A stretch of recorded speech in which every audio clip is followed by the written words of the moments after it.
Rise up!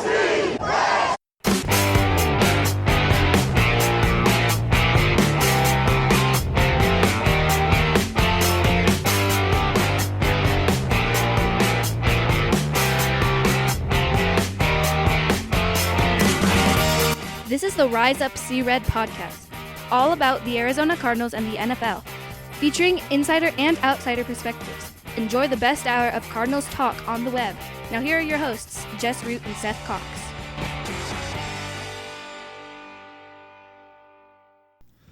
Hello, Arizona Cardinals fans, and welcome to the latest edition of the Rise Up See Red podcast. I'm your host, Jess Root from CardsWire.com, the NFL Wire site from the USA Today family of sites.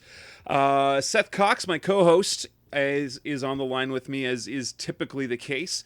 The site editor for RevengeOfTheBirds.com, SB Nation's Arizona Cardinals site, and also one of the hosts of the original Draft Breakdown podcast, as they are working on off-season draft content. Seth, what's new in your draft podcast these days?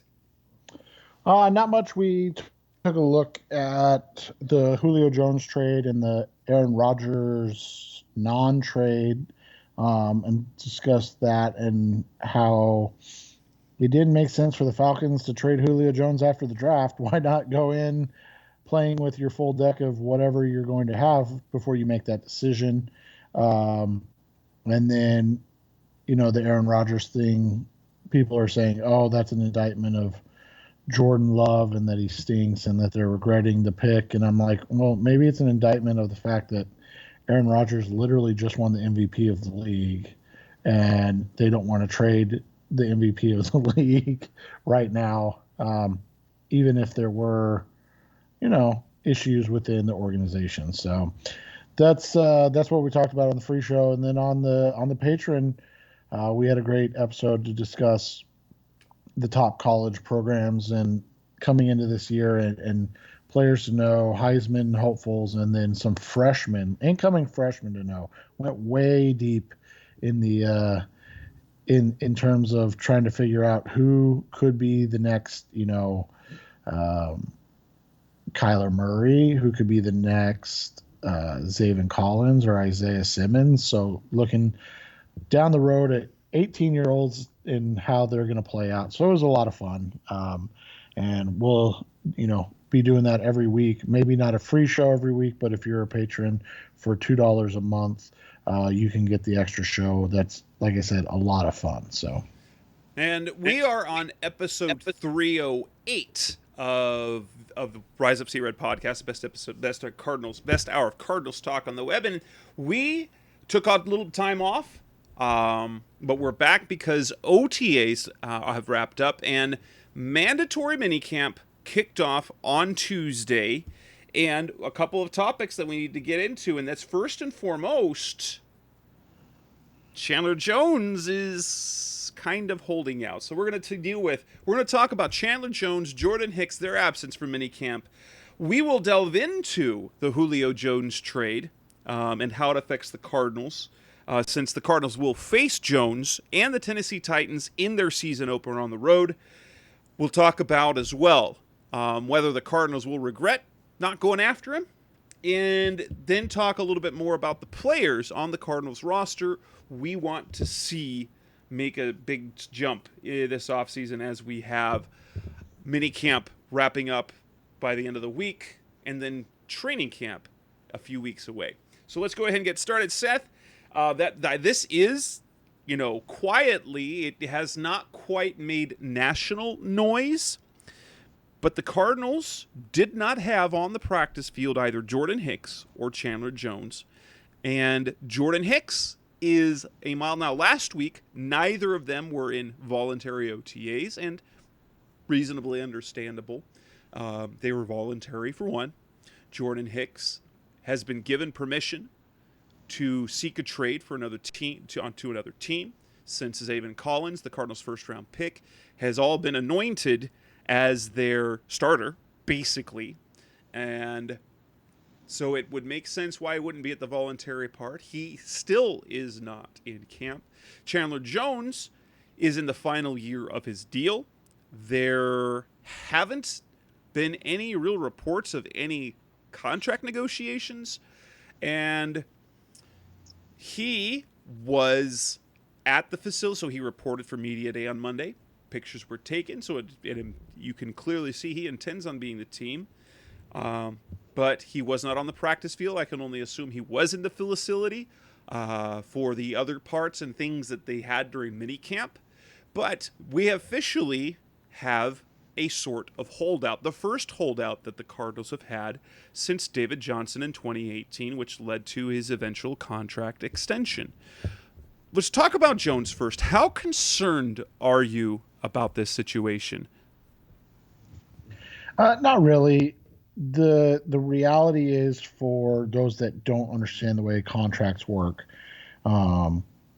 is that the Jones has basically made all of his guaranteed money already, which means that, God forbid, Chandler Jones pops the bicep again and is going to need surgery and miss another season. The Cardinals don't have to keep him because they can basically have an injury settlement, like, a rookie undrafted free agent type of guy. They don't have to pay him his salary this season, which is pretty high. Let's be honest. And so now that's not to say that the Cardinals would do that. However, from a business perspective on both sides, this holdout makes sense, or whatever you want to call it, because Jones has no guaranteed money if he's coming off of serious injury and surgery. And if he does get hurt, the Cardinals, let's be honest, can't afford the ill will of not paying him or moving on from him after he gets injured. So it's best in terms of everybody if they figure out a way to get this done, and whether it's a full extension or just rolling some of the salary into guarantees and taking cap hit away from this season, and doing what they normally do, which is kicking the can down the road a little bit. There's different options. I would think, based on the way that they've structured everybody outside of AJ Green, it would make sense to extend Chandler for an additional year and have his salary and contract end in a similar fashion around the time JJ Watts does, and then that way all of that's kind of coming off the books at once. But the Jordan Hicks thing is completely different, and that's, I think, going to be the more intriguing and interesting one to watch, because I don't think anybody's really concerned that Chandler Jones won't be on the roster next year. That's true. The one thing that I worry about with the Jones thing is that it's really kind of odd. He is at that age where the Cardinals have let a couple of notable Cardinals players go. Calais Campbell and Patrick Peterson, they allowed to walk at this kind of age. And Steve Keim is on the record as saying he would rather let a player go in free agency a year too early than a year too late. Now, Jones had 19 sacks in 2019. He didn't look particularly great the first 5 games of last season before he got hurt. I don't think we were necessarily seeing a decline, but there was, he didn't have the production early on, and so I'm sure that they're trying to find the right, whether, now what would be more telling than anything is if the Cardinals are doing what they did with Patrick Peterson a year ago, which should be very interesting considering they don't have they don't have a young pass rusher they're grooming behind Jones, which would be it would make more sense to play this game had they drafted, say, like a Kwity Paye or Jalen Phillips or one of Yeah. those top pass rushers in the draft this If year. they had basically prepared for this scenario, or if they had re-signed Hassan Reddick. Right. And That would have made sense. Now, he has not come out and said, but we know it's contract related because Budda Baker and DJ Humphries said as much on Tuesday after practice. Business is business. The NFL is a league of business, so this is a business decision Jones is doing. But the fact that he was there for media day and took all those, he was at the photo ops and the videos and the video promos and all of that, means he intends on being a Cardinal this year and will be happy to do it. How it plays out, though, there's one way that I think that this is, if this is not just leverage creating, which this is what players do. So a player going into the last year of his deal, a high profile player going into the last year of his deal, who has outplayed his contract, which Chandler Jones certainly did. When he signed the contract extension 4 years ago, there was no doubt it was a bargain then, because it was top pass rusher, $17.5 million average, when there were other pass rushers who hadn't been as productive who were getting more money. He just got it for longer. And so he outplayed his contract. He's getting up there in age. This is common practice. Do a holdout to get that, to withhold your services to get that money. That's the only thing you can do for leverage. Whether it's a leverage move, it could also simply be playing it safe with his body before he gets that contract, so he doesn't have any sort of nicks or dings or whatever, or even major injury before a new deal is set. The last time the Cardinals had this happen, was with David Johnson in 2018. He kind of held out of minicamp, showed up for training camp still, and then the contract extension didn't happen until right before the season. In fact, I recall it was like the day before the season opener, I believe, because it happened on a Saturday afternoon when I was out eating lunch before an ASU game. And so it was right before the season. And it wasn't as quickly as we all thought it would happen. So I think eventually this just will play out, that Jones will get an extension, whether it's another year or maybe 2 years. Ideally, it'll be in a scenario where he perhaps can wrap up his career in Arizona, or at least be in a place where he's at the age where then he can start taking less money, whatever. I want players to get paid. They do too. They risk their bodies. They're NFL executives, NFL teams make money. I want the players to get paid. But that said, I hope this gets done. I'm positive it gets done. The comment that I heard from somewhere, from around the bend, it was a comment that Chandler is not playing this year on that deal, on his current contract. That means one of two things: he's going to sit out, or until he gets a new one, or he believes that a contract extension is coming, and I'm hoping it's the latter. Now, Jordan Hicks, completely different scenario, and I think the Cardinals, this is not it. I don't know how bad this is going to get. Jordan Hicks, I don't think, is going to find a team that is willing to trade for him at his current salary. His tape last year showed that he wasn't the player he was. Teams aren't really looking for linebackers at his age who have a history of now, granted, let's say last year, the last 2 seasons, he's played almost every single. I think he's missed a handful of snaps out of the entire last 2 years after missing lots of time with nicks and dings and minor leg injuries in Philadelphia. I just don't think that there's a market for him. And the way it feels right now is he's unhappy. He's unhappy that he was unseated there. This is a pride thing. He is hurt that he was replaced so easily by a rookie player like that. Boom. And they anointed him a day one starter without saying, hey, we think he can compete with Jordan for the starting job.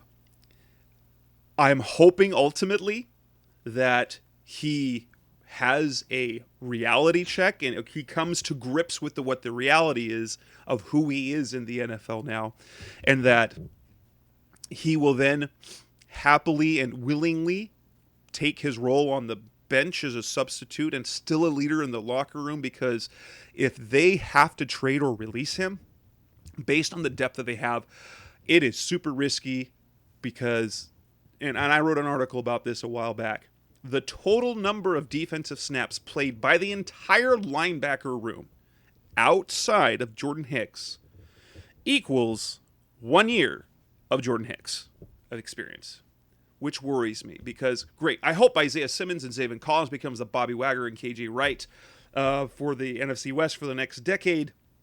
The problem is, if one of them gets hurt, then you're relying on a Ezekiel Turner, a Tanner Vallejo, an Evan Weaver, or Terrence Smith, who you probably don't even know who that is, guys. Yeah, and the reality is that there's no value for Hicks on the market right now.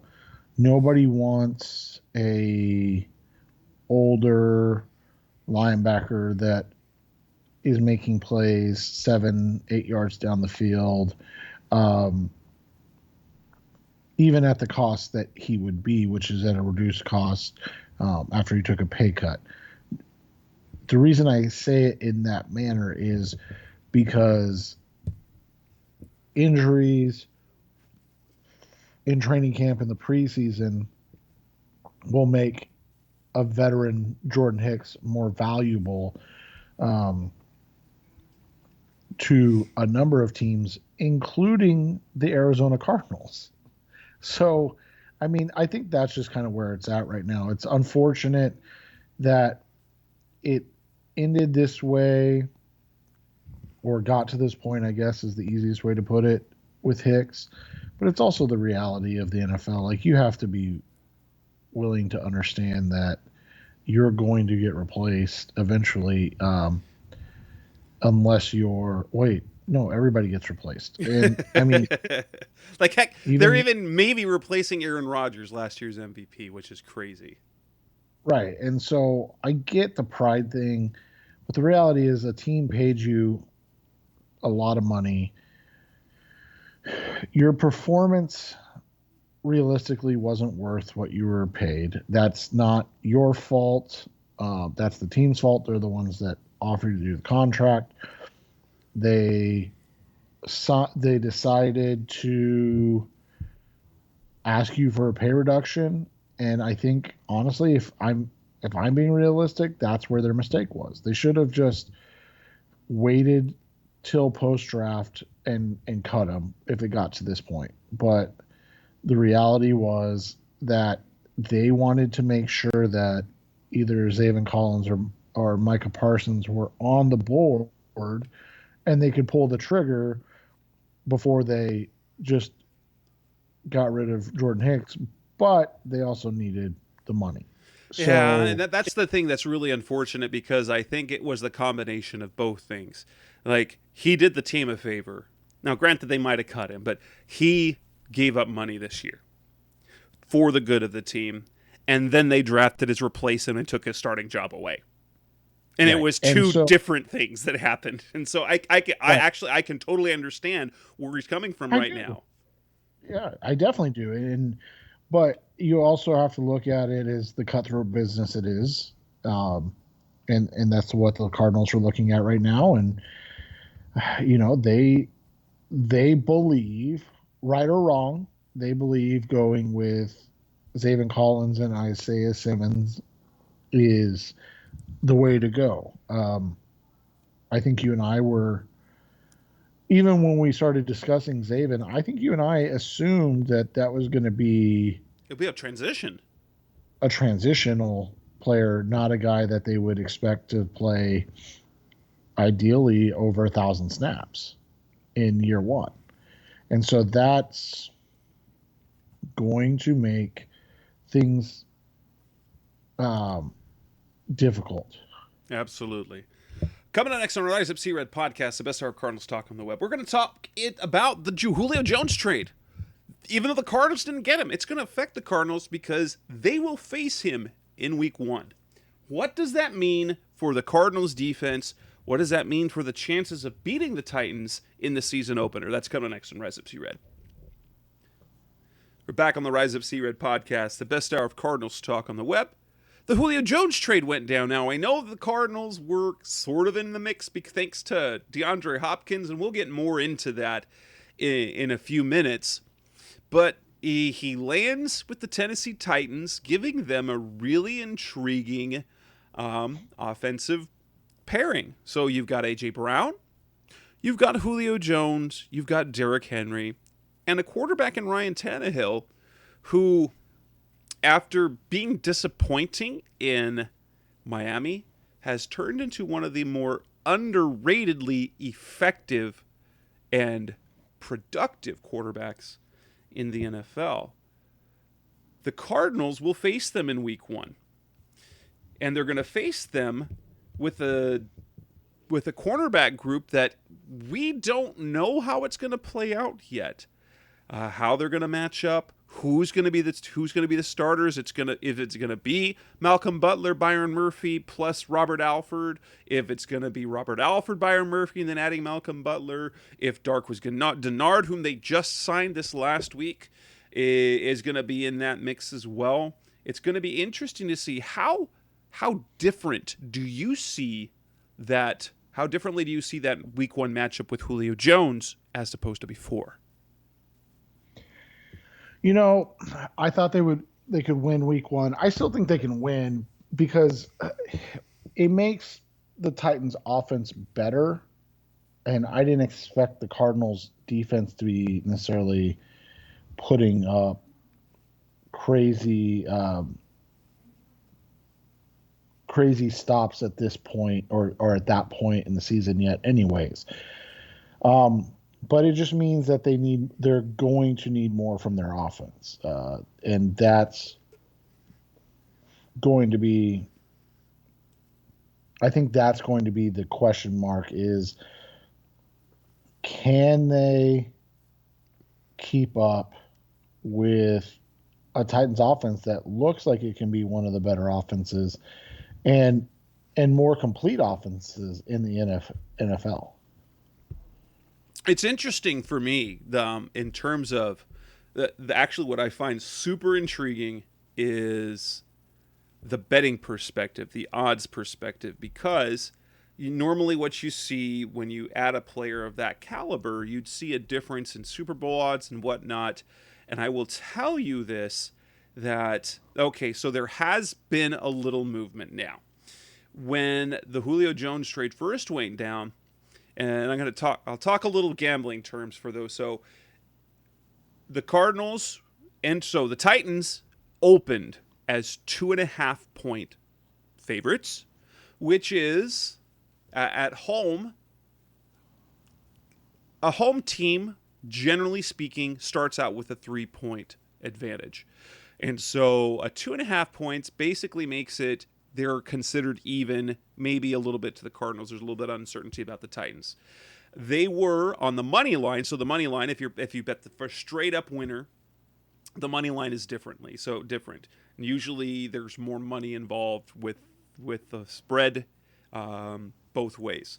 So the Titans were at minus 115, meaning to win $100, you'd have to bet 115.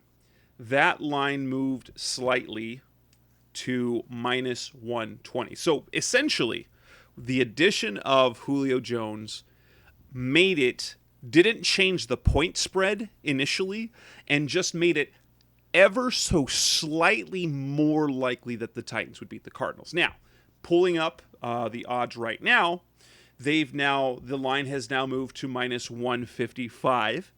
And the Titans are now a 3-point favorite. So the line has moved a little bit. The addition of Jones was worth a 0.5 point on the point spread and was worth another $30 or $35 on the money line, making it just a little, again, so a little more likely that the Titans will beat the Cardinals in week 1. I find that kind of intriguing. It doesn't mean they're going to be juggernauts, especially here's the thing where adding Julio Jones goes. He's going to a new offense. That's a new offense for the Titans because they lost their offensive coordinator. So they lost Corey Davis, they lost Jonnu Smith, they lost their offensive coordinator. They lost their offensive coordinator. So now they have a new receiver. He's fantastic when he's healthy. And they've got a new system. So not only does Julio need to learn it, Ryan Tannehill has to learn it, and Derrick Henry has to learn it, and so does A.J. Brown. And in terms of what the Cardinals offer and what's it going to do to their secondary, I'm mildly optimistic considering what we saw from them defensively a year ago. The pass defense, especially down the field against receivers, wasn't an issue. Now, part of that was matchup. They missed out on a lot of top receivers, but the Cardinals' defensive scheme, Vance Joseph's scheme, was actually pretty good down the field. And the Titans aren't, other than the running game, they're not a dink and dunk offense unless that changes this year. They do power run, and they push the ball down the field. And so if that still is the case, if they're stout against the run, they don't have to be great. If they're good enough against the run to force passing situations, I think they can be all right. Julio Jones presents a problem, obviously, because you don't have the Cardinals. Malcolm Butler has been good. I don't know the Cardinals have a lockdown guy. Now, technically, if we want to go by last year, Patrick Peterson really wasn't a lockdown guy, but he had moments. He had games where he could be that lockdown guy. And so that's the only problem I see. What do you see any other possibilities or changes or any other concerns other than that? I mean, the biggest concern is they just don't have a lot of what you would say usable depth at a lot of key positions. We discussed the linebackers already, and then the corners aren't exactly teaming with depth in case, a Malcolm Butler or Byron Murphy are struggling. I mean, I guess you can say Robert Alford, but I doubt that anybody's really banking on Alford to contribute this year. It's also interesting to me that, and you brought up a couple lines. The one line that I looked at immediately when they added Julio was their win total for the season. And it did go up, but it only went up half a win. So it went from 9 to 9.5 wins on the season. I talked about this with Justin last night. I don't think anybody would say that this was a bad trade for the Titans. Julio Jones is still one of the premier wide receivers in the NFL when he's on the field. He's obviously 32, dealt with injuries throughout his career, he's dealt with injuries, and he's going to want another contract. So those are all things going against him. But the reality is, if you look at the Tennessee Titans, their problem was not their offense.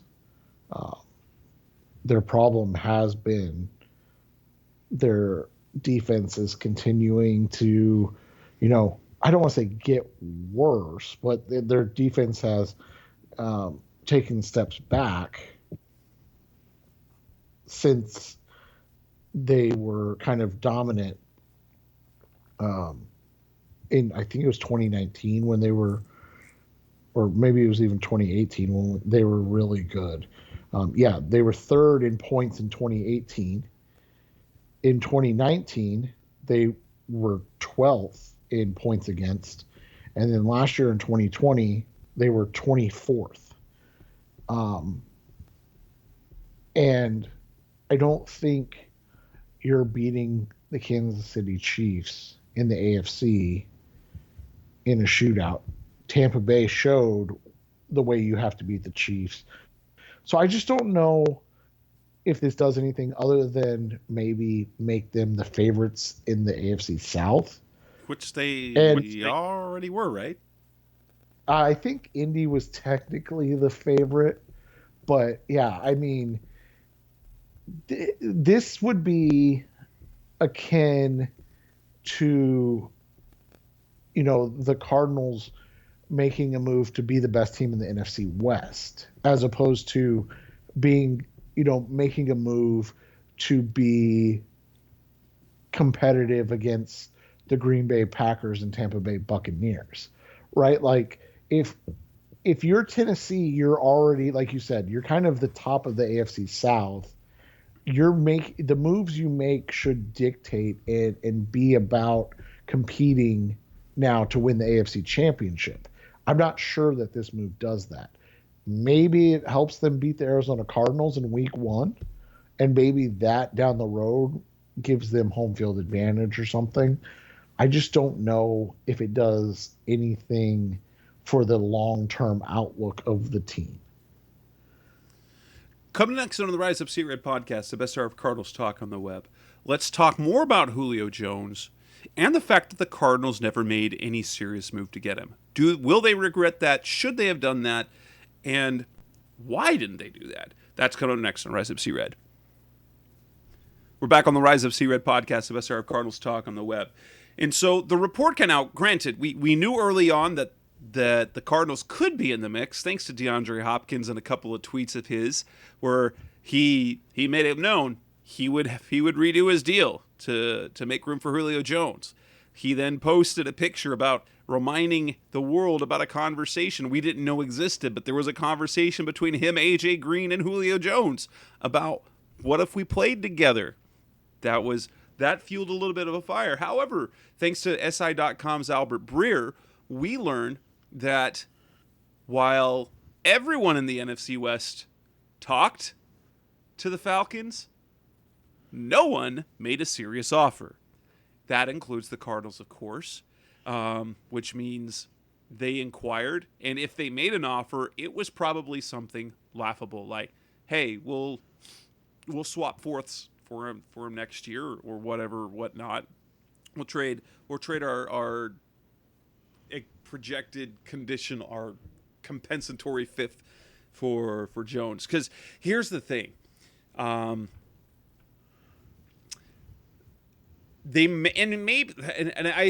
don't even think they'd even offered the second round pick, which is eventually what Tennessee had to give up, because that would have been a serious offer. If you were the Cardinals, would you have given it serious thought to acquire Julio Jones, considering what they've done this offseason, considering how they're trying to construct this team? Fit aside, would it have been a smart idea for an all-in type year to go for a guy like Julio Jones to make that offense elite? It's always, like I said about the Titans, it's always smart to get better players, and Julio Jones would be a great player. There's two issues. One, obviously, you already signed AJ Green. I think, again, if this was a move that was made in April before, or in March, before the draft and everything, I think it's a move the Cardinals should have pursued. At this juncture of the offseason, with the moves they've already made, I don't know, again, if it's the move that takes them over the top and makes them the best team in the NFC. Clearly, it makes them better, because DeAndre Hopkins and Julio Jones would be otherworldly in terms of wide receiver play. There still would be question marks about a couple of things. Obviously, the defense, and then I think the other thing we would have question marks about would still be the running game. And so they weren't a Julio Jones away from being a Super Bowl favorite. I would even say they probably weren't a Julio Jones away from being a Super Bowl contender on paper at this point. And I don't know if it would have pushed them over the edge. Now, that being said, you're still getting a great player and a potential all-pro. So it's never a bad thing to acquire those guys. I just don't know if it would have been the topper for them. It would have been. If there's one thing that I think it would have been fantastic, it would have made this offense. If Cliff Kingsbury can do things with offenses, I think it would have made them unstoppable. Imagine a passing attack where you have DeAndre Hopkins, Julio Jones, AJ Green, and then Christian Kirk or Rondell.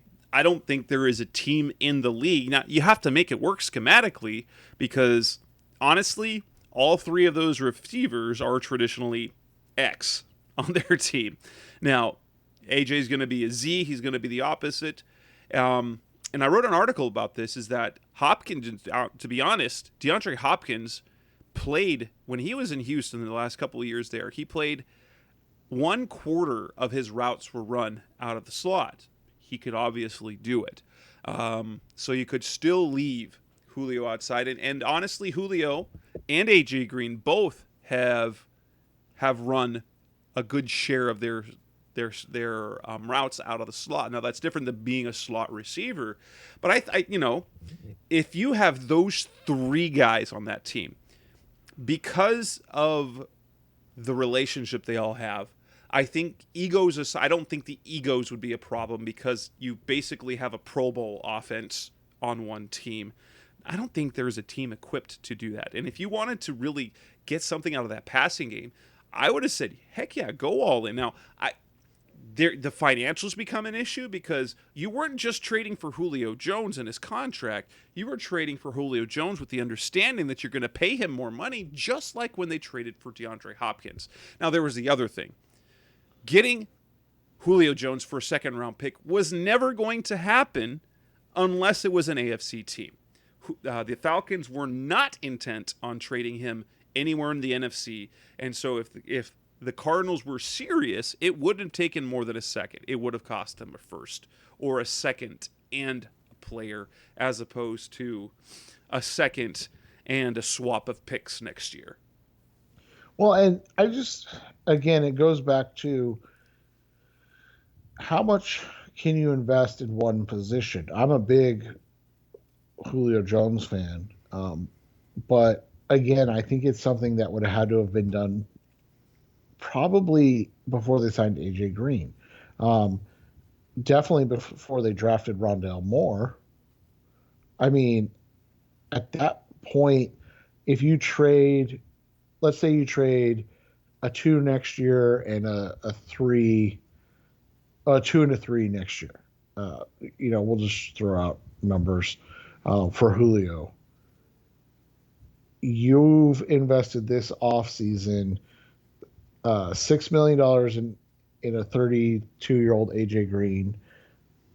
We'll just say a first-round pick in a 32-year-old Julio Jones, and you just drafted Rondell Moore in the second round. I mean, not just could you have a great offense, yes, but you better for all of that, right? Yeah, that's the thing, is that you better put up 35 points a game.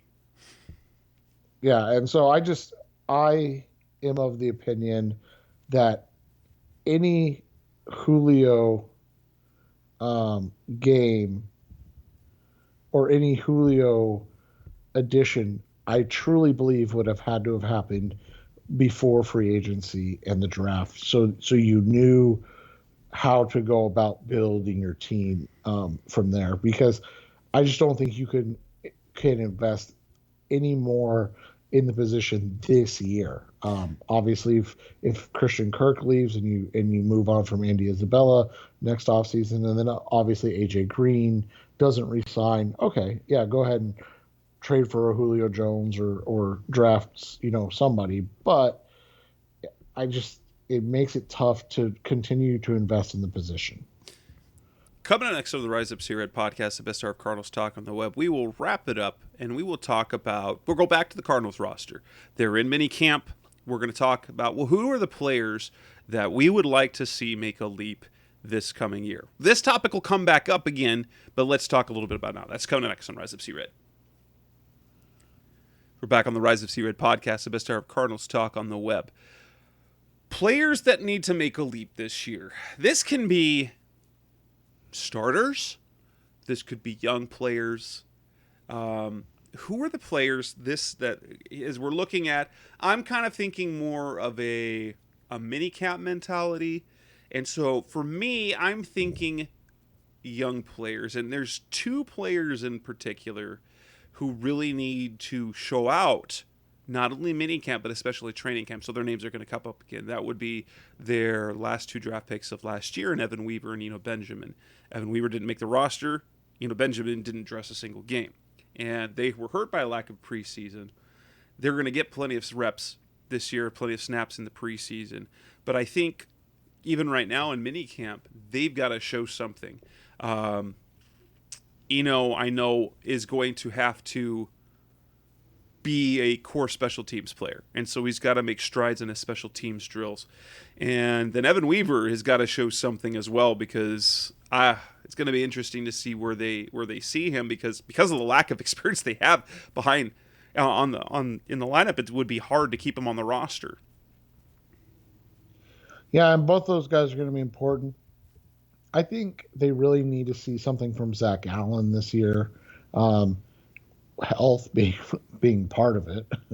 But when you look at the defensive line, you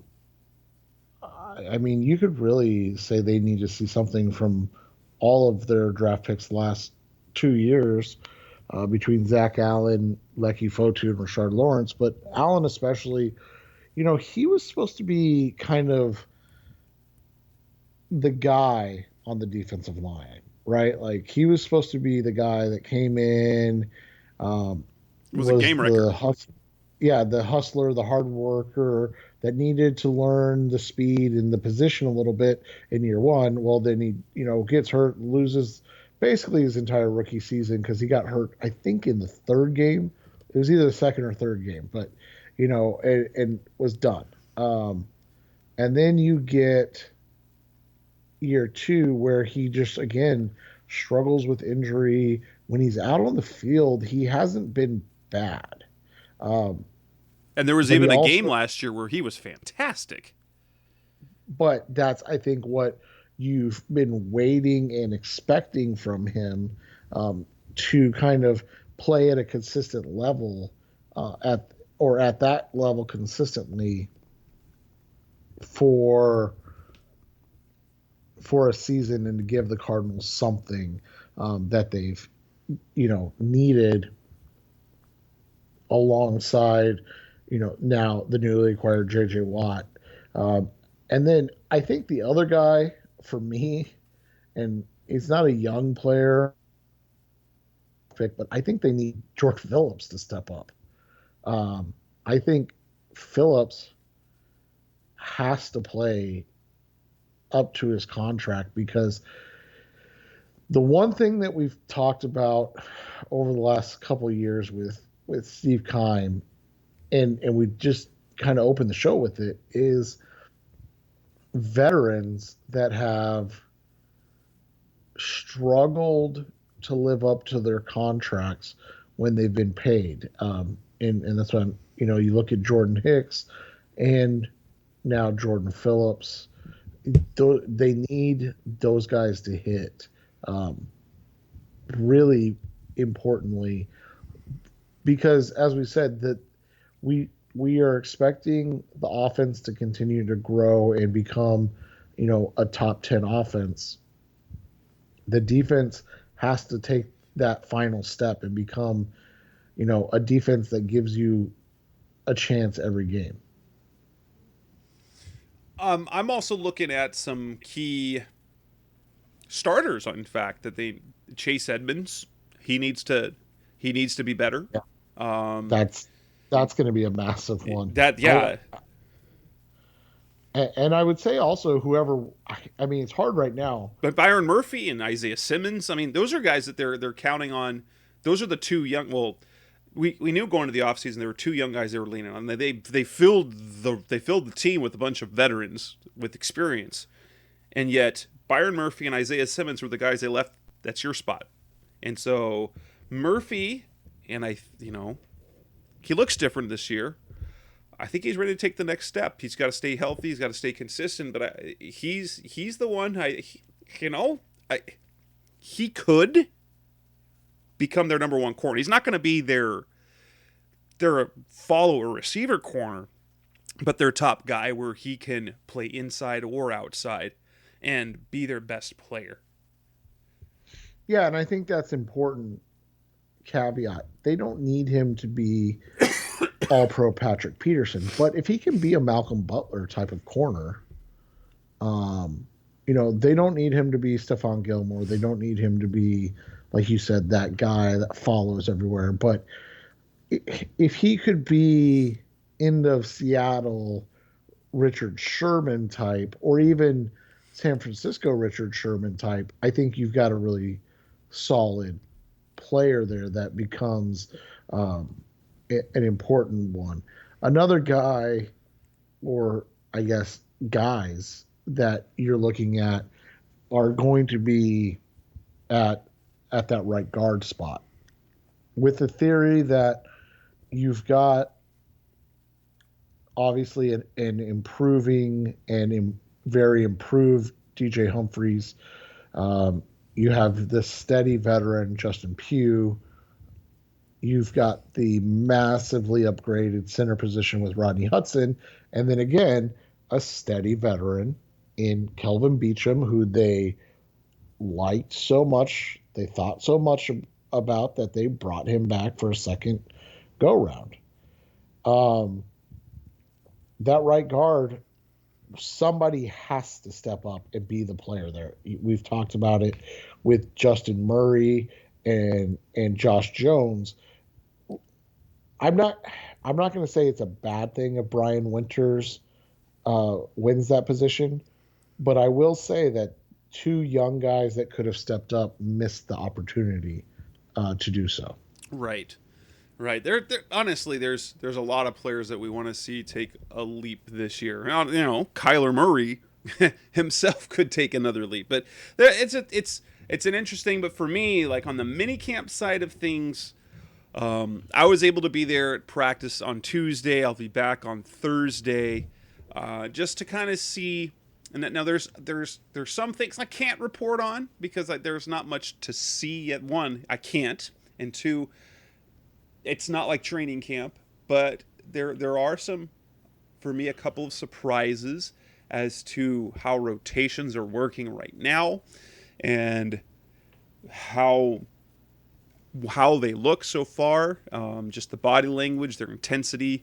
It's going to be interesting moving forward. But yeah, there's a number of players. I just hope, as we look at, like you talked about, the draft picks, we really want to see the Cardinals get production from their draft picks across the days. We know that Steve Keim has struggled to have draft picks stick, whether it's first round, whether it's later. It just hasn't happened. There's been some good ones, but most of them just don't stick, and even past year one. And so if you can get an Eno Benjamin to be a contributor on special teams, that's a win. If Evan Weaver can be a special team stud, that's a win, because that's how you fill the back of your roster, as opposed to having to replace them every single year. It's not what you want to see. And then Josh Jones, obviously, it would be ideal if he could win that right guard job. I know they're comfortable with Justin Murray, and I know they like Brian Winters, but it would be ideal if Josh Jones wins it, because then you're like, yeah, that's why we drafted him. Well, and I think one of the big things that is kind of on the line this year, and that the Cardinals want to see in taking the next step, and you talked about Murray, obviously he's got to take that next step. If he's going to be a $45 million a year player. But when you look at the fact that between what we're seeing, the videos, the light reporting that you guys can do from out there, I think there's a different mentality with the introduction of J.J. Watt to the team and the roster on the expected work ethic while they're at these OTAs. And that's not to say guys haven't worked hard in the past, but when you go back in time and look through camps and you look through um, games and things of that nature, the the two guys that the Cardinals have missed more than anybody on their roster were Tyrann Mathieu and Calais Campbell. And that's because those guys, they were your A1, work ethic guys, but they were also your best players.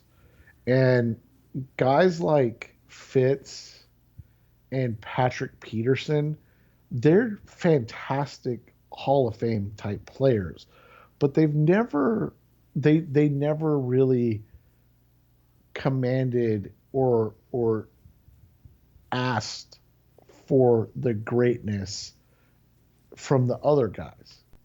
And there's nothing wrong with that because you go there, guys lead in different ways. But it feels like with J.J. Watt on the field that you're seeing kind of that intensity ramp up again, where guys don't want to be disappointing him and disappointing him for coming to Arizona and choosing the Cardinals over so many other options.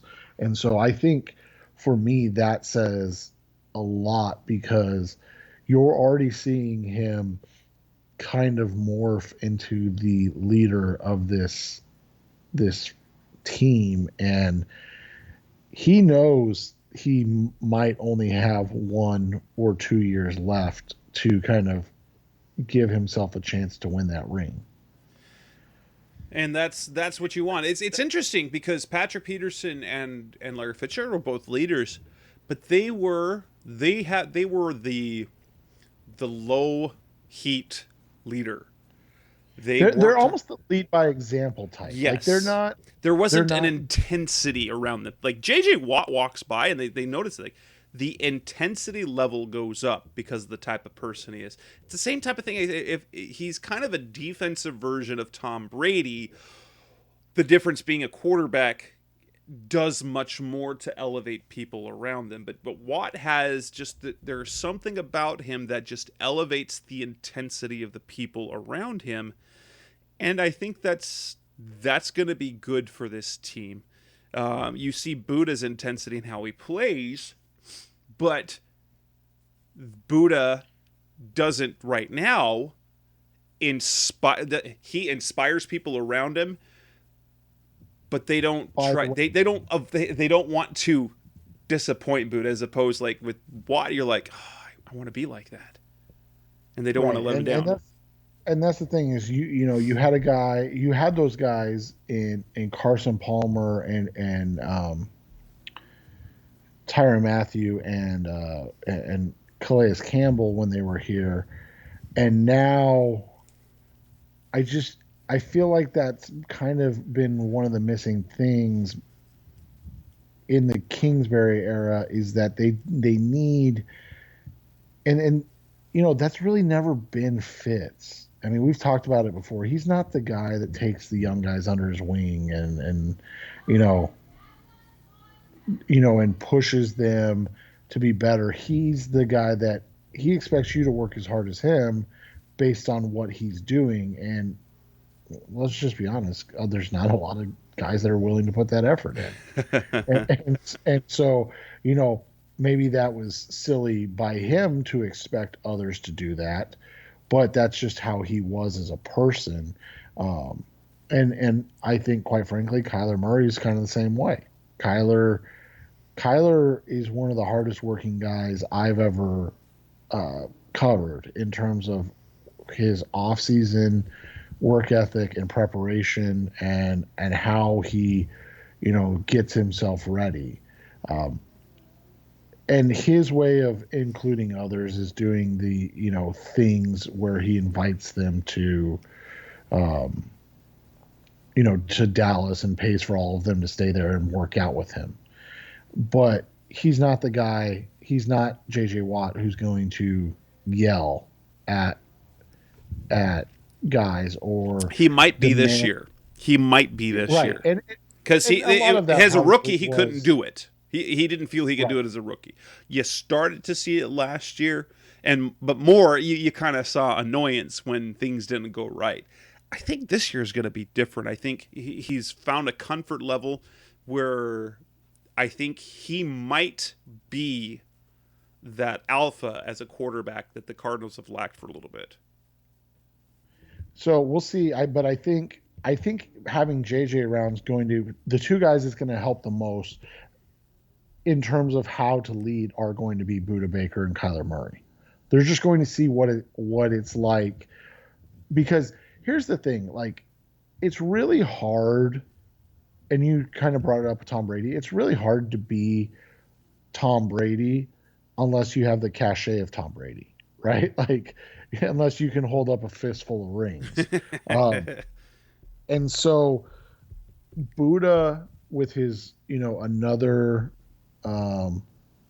all-pro bid and the respect he's garnering from the rest of the NFL, he's getting to that J.J. Watt, I don't want to say level. Like, obviously he's not a 4-time defensive player of the year, but like, he's getting to that level where he can expect and demand greatness from his teammates. And then Kyler Murray is going to, like I said, be similar to that, and he needs to be similar in the way that he learns how to do that with his teammates from JJ. And I think that's going to be a big thing for them in the future, because remember, like, those are your core pieces. Those are your pillars once JJ Watt's gone, if Larry Fitzgerald's truly done. Like, those are the guys that are your franchise right now for the next, we'll say 10's a lot. Let's say 5 years at least. And with that will wrap up this edition of the Rise Up C-Red podcast, episode 308. We will be back next week, ideally to talk about any takeaways that we've had from things that have come out of OTAs. And that will probably give us, we'll have to start looking ahead to our divisional rankings. And then I will be preparing, as we get closer to camp, the team previews like I did a year ago. Those preview interviews about the other teams and their off season. So we are reaching that point where there isn't going to be a lot of Cardinals news. But with that, that's Seth Cox. I'm Jess Root. Thanks for listening as always, and we will be back again next week. Thanks for listening to the latest edition of the Rise Up C-Red podcast. Listen to previous episodes and subscribe to the show on Apple Podcasts, Stitcher Radio, Audioboom, or many other podcast platforms, so shows are delivered directly to your mobile device. Please give the show a 5-star rating and always support the sponsors who support the show. We'll be back soon for the best hour of Cardinals talk on the web. Rise up Red Sea, be Red Sea Red, and of course, Rise Up C-Red.